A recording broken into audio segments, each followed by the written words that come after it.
Dimanche 18 août 2024, enseigner aux disciples, deuxième partie. Merci de nous retrouver sur votre chaîne L'Aventure dans la Parole. C'est le début de la semaine et peut-être que vous profitez de ces heures pour faire le ménage. Ou encore, pour aller à la plage avec vos enfants, avec votre famille. Ou encore faire toute autre chose. Mais avant tout, vous avez décidé de passer du temps dans la méditation quotidienne. Alors nous vous souhaitons une bonne écoute. Notre communauté s'agrandit et c'est grâce à vous.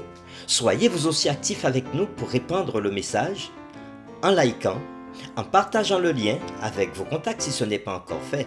Nous vous invitons à vous abonner pour recevoir des notifications de chaque jour. Et pour un confort d'étude en continu, nous vous proposons la playlist de chaque semaine. Le texte à mémoriser de cette semaine que nous vous invitons à dire avec nous se trouve dans Marc chapitre 10 verset 45. Car le Fils de l'homme est venu, non pour être servi, mais pour servir et donner sa vie comme la rançon de plusieurs. Nous vous invitons à le dire avec nous. Marc chapitre 10, le verset 45. Car le Fils de l'homme est venu, non pour être servi, mais pour servir et donner sa vie comme la rançon de plusieurs. Quelle attitude devons-nous avoir pour entrer dans le royaume des cieux? Quelle classe de la société entrera dans le royaume des cieux? Les riches ou les pauvres? Quels sont les principes à garder aujourd'hui pour faire partie du royaume des cieux? Les réflexions de cette semaine nous aideront à répondre à ces questions. Et aujourd'hui, nous le faisons avec la séquence « Le plan de Dieu pour le mariage ». Nous vous invitons à lire avec nous Marc chapitre 10 versets 1 à 12, ainsi que Genèse chapitre 1er verset 27 et Genèse chapitre 2 verset 24. Et nous répondons à la question suivante. Quel piège se cachait-il derrière la question des pharisiens sur le divorce? Et quelles leçons Jésus avait-il enseignées dans sa réponse? Nous lisons Marc chapitre 10 versets 1 à 12. Jésus, étant parti de là, se rendit dans le territoire de la Judée au-delà du Jourdain. La foule s'assembla de nouveau près de lui, et selon sa coutume, il se mit à l'enseigner.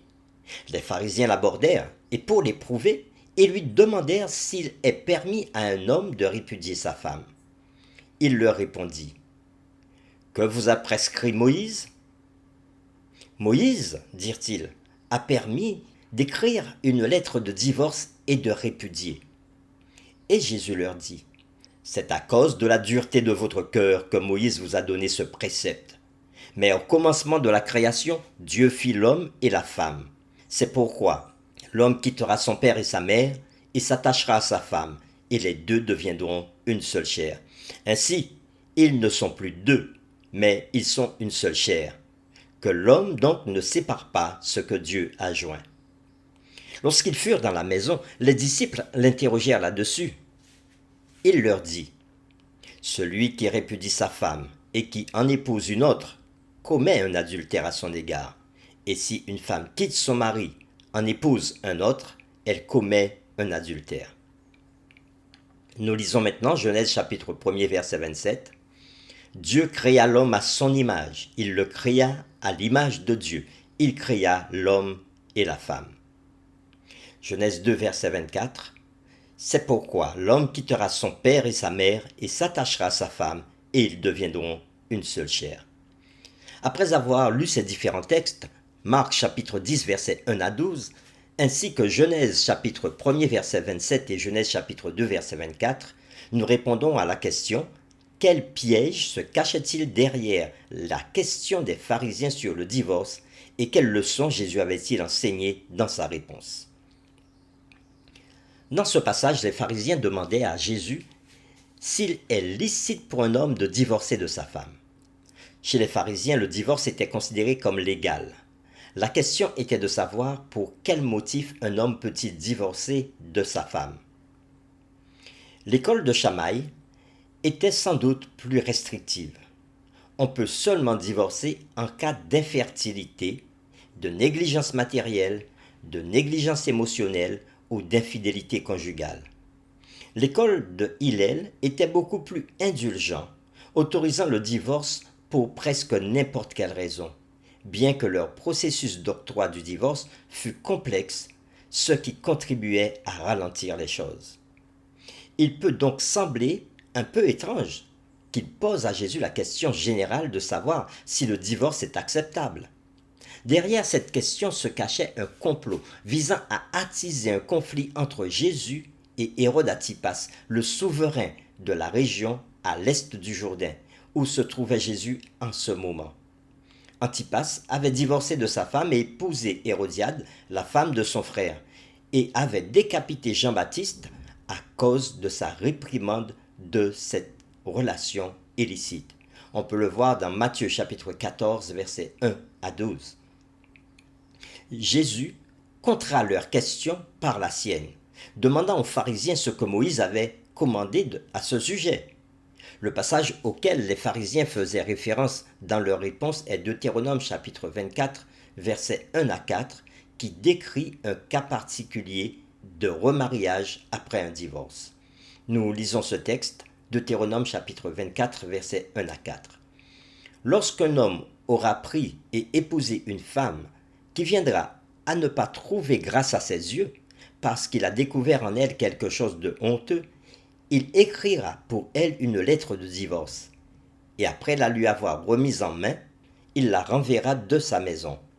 Elle sortira de chez lui, s'en ira et pourra devenir la femme de notre homme. Si ce dernier homme la prend en aversion, écrit pour elle une lettre de divorce et après la lui avoir remise en main, la renvoie de sa maison, ou bien si ce dernier homme qu'il a prise pour femme vient à mourir, alors le premier mari qu'il avait renvoyé ne pourra pas la reprendre pour femme après qu'elle a été souillée, car c'est une abomination devant l'Éternel. Tu ne chargeras point de péché le pays que l'Éternel, ton Dieu, te donne pour héritage. À l'époque de Moïse, les Israélites pratiquaient déjà le divorce. La loi décrite dans Deutéronome chapitre 24 visait à protéger la femme. Mais à l'époque de Jésus, cela avait été déformé par l'école de Hillel pour faciliter le divorce pour presque n'importe quelle raison. Ainsi, la loi censée protéger la femme était utilisée pour faciliter son abandon. Au lieu de débattre de la loi prescrite dans Deutéronome chapitre 24, Jésus se référa à l'idéal originel de Dieu pour le mariage dans Genèse 1er et 2. Il nota qu'au commencement, Dieu avait fait un homme et une femme, deux personnes. Il combina ensuite cette vérité à Genèse 2, verset 24, selon lequel un homme devrait quitter ses parents et s'unir à sa femme, et les deux deviendraient une seule chair.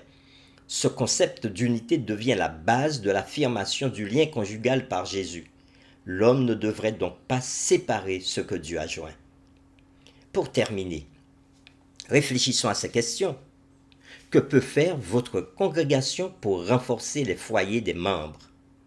Comment aidez-vous ceux dont le mariage s'est déjà effondré?